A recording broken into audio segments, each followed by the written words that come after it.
This monument to Grant, done by the sculptors Daniel Chester French and Edward Clark Potter, was really a major monument for Philadelphia. They were both experts at what they did. Potter had a real expertise in rendering horses, and French's strength really laid in the way he would be able to render the human. The combination of the dark mass of the horse and Grant on top of that very tall pedestal has an incredible power. My name is Richard Torchia, and I'm director of Arcadia University Art Gallery in Glenside, and I also have a practice as an artist. And I'm Dennis Montagna. I'm an historian in the Philadelphia Region Office of the National Park Service. I work both with the interpretation of outdoor sculpture as well as with the conservation of sculptural monuments. For a young sculptor in the mid-1870s, Daniel Chester French had a very significant career early on.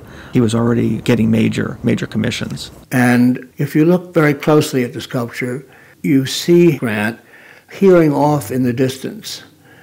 And that's a nice touch. I'm Bill McFeely. I'm an American historian. I've written a biography of Ulysses S. Grant.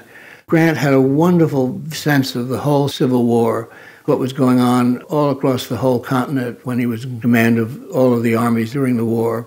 So this is really a portrait not only of the person, but of the role that they played as well. The first thing I noticed about the sculpture, I think, was the shadow it cast, because I commute via Kelly Drive, and typically in the morning, I would see the shadow of Grant and the horse cast against this hill.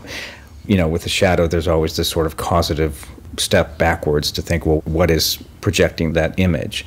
I like to speculate that it's not a sculpture, but that it's actually a real figure on a horse that somehow is magically there.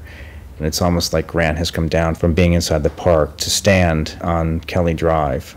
In 1899, when this monument was created, people paid much closer attention to the memorials, and they paid very close attention to how people were being shown. Well, right after the war, Ulysses S. Grant was a hero. In a word, he won the war.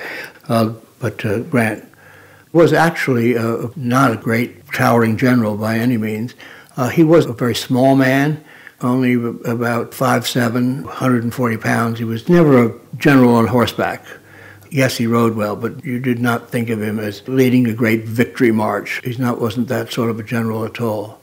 When the statue was erected in 1899, 30 years after the war, Daniel Chester French was making I think I would almost say that he was making a new Grant, creating someone who came by with his little boy in the park and pointed to him, would say, see, that's the great General Grant. But what they'd be seeing is a more elegant guy than I think he thought of himself as being, and a far more dignified gentleman than he likely actually was.